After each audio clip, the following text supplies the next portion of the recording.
Mana hozir yana bir minutda bizga motopompa keldi. Motopompa nima bu ayb bilan kelgan yangi motopompa. Bir marta ishlaganda shu bilan qo'yib qo'ygandik deyapti. Kilchatka suvda qolgan, shuni hisobiga zanglagan, picha orqasi zanglagan ekan. Keyin uni hozir yurg'izib yubordim. Aylanish hozir yengillashdi. Plus zavod bo'lmayapti. Yomg'irda qolgan ekan, karvatorlariga suv yig'ilib qolibdi. Suvlarini to'kib, как положено hozir baklar karvatorlarni tozaladim. Bakning ichiga kira olmaydi suv. Sababi kirishkasi oddiy kirishka emas ekan. Shuni hisobiga u yoqqa kirmagan suv.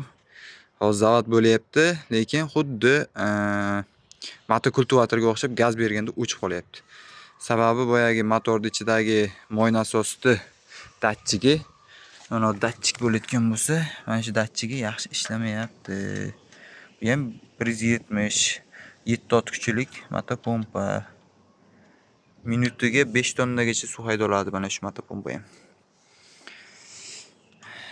Buni moy joyida-yu, lekin kabel mana bu miya yaxshi ishlamayapti endi. Xo'p, mana terib bo'ldim, xudo xolasa.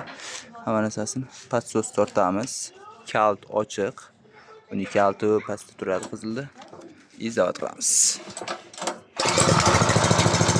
Patsos qaytaramiz. Benzinni ham ochamiz. Gaz beramiz.